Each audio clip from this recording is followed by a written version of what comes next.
Respected President Sir, Trustee, Principal Ma'am, Staff friend, and my dear students.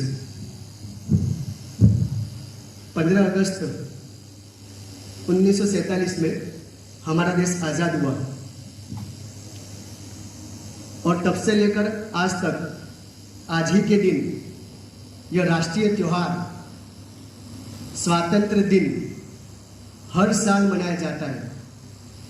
और इस साल तो हमारे भारत देश ने आज़ादी के 75 ईयर्स कंप्लीट किए और इसकी खुशी में पूरे देश भर में बड़े जोर शोर से आज़ादी का अमृत महोत्सव मनाया जा रहा है। और भारत सरकार की ओर से एक बेहतरीन अभियान कि लोगों के दिलों के अंदर देशभक्ति की भावना बढ़े, इसको ध्यान में रखते हुए हर घर तिरंगा ये अभियान चलाया गया, जो वाकई में प्रशंसनीय है। आप बाजार में जाओगे तो आपको जगह जगह तिरंगे आपको देखने को मिलेंगे।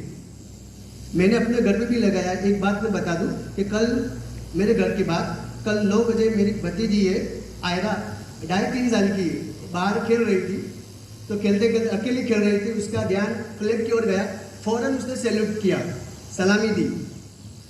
तो इस अभियान का मकसद ये है कि बच्चे, यंग, बूढ़े, सभी के अंदर देशभक्ति की भावना पैदा हो।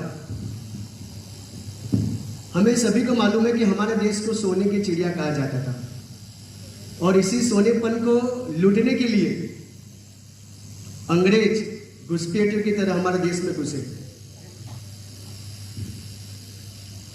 क्या मैं आपको एक क्वेश्चन पूछ लूं कि किसी को मालूम कि हमारे देश पर अंग्रेजों ने कितने साल राज किया, कितने साल गुलाम बनाकर रखा? Anybody know? तो इसकी कोई स्पेशल कोई दिनांक, कोई वर्ष नहीं है, लेकिन इतिहास जानने वाले, इतिहास पढ़कर ये श्योर कहा जा सकता है कि 1757 में प्लासी का जो युद्ध हुआ था, उस युद्ध के बाद से धीरे धीरे हमारा भारत देश गुलामी की जंजीरों के अंदर जगड़ता चला गया। और अंग्रेजों ने भारत का जो बंगाल का जो क्षेत्र था विशाल, उस पर अपना कब्जा जमा लिया और फिर उसी की मदद से धीरे धीरे भारत के अन्य स्थानों पर भी अपना कब्जा जमाते गए। और इसका असर जब तक देश आज़ाद न हुआ 1947 तक रहा। तो ये 1757 से लेकर 1947 टाइम ड्यूरेशन देखा जाए तो 190 वर्ष का है।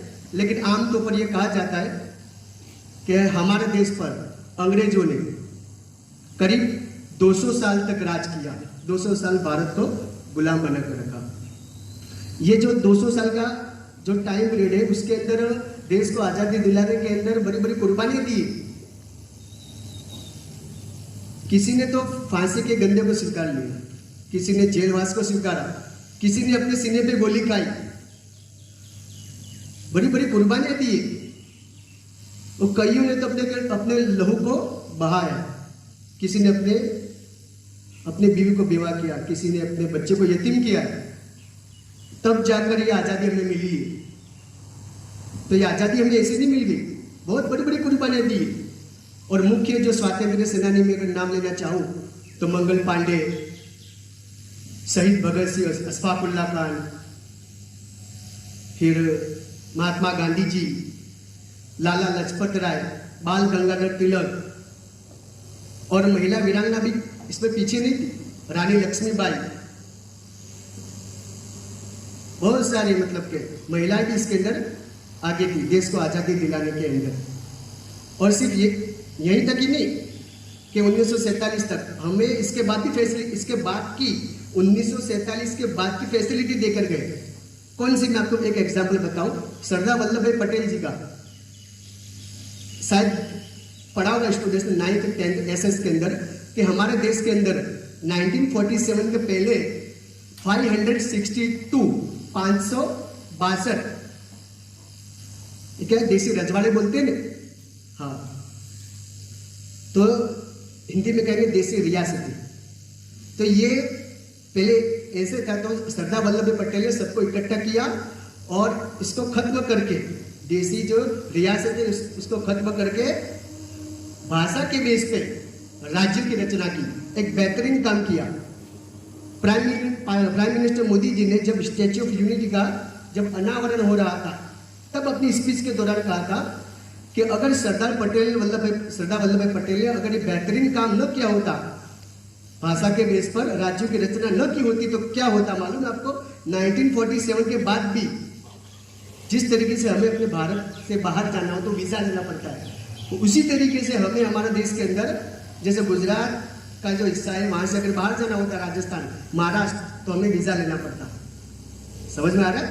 तो बहुत बड़ी कुर्बानियां देकर ही देश आजाद हुआ है और दुनिया भर की फैसिलिटी हमें दी। आज हम स्वतंत्र पूरे भारत के अंदर, चाहे कोई काम हो या घूमने के एतबार से भी हम घूम सकते हैं। अगर शहीद आज हो और अगर आज वो 2 अल्फाज कहना चाहे जाते जाते, तो मैं शहीदों की ओर से 2 लाइन आपके सामने सिंग करना चाहूंगा। दोस्तों साथियों, हम चले दे चले अपना दिल अपनी जान, ताकि जीता रहे अपना हिंदुस्तान। हम जिए हम मरे इस वतन के लिए, इस चमन के लिए, ताकि खिलते रहे गुल हमेशा यहाँ। दोस्तों साथियों, लगाओ एक स्लोगन, जय हिंद। मैं आपको बताऊं कि आज तो हमारा देश आजाद हो चुका, स्वतंत्र हो चुका, तो आज हमें क्या करना है? हमें तो निकलनी पड़ना अब कि अंग्रेजों को यहाँ से खदेड़ना है। अब तो है नहीं, हम स्वतंत्र हो चुके, तो हमें 2 कार्य करना है। एक तो ये है कि हमारे अंदर जब तक हम जीवित रहे, वहां तक अपने अंदर देशभक्ति की भावना को बढ़ाते ही रहेंगे, एक बात है।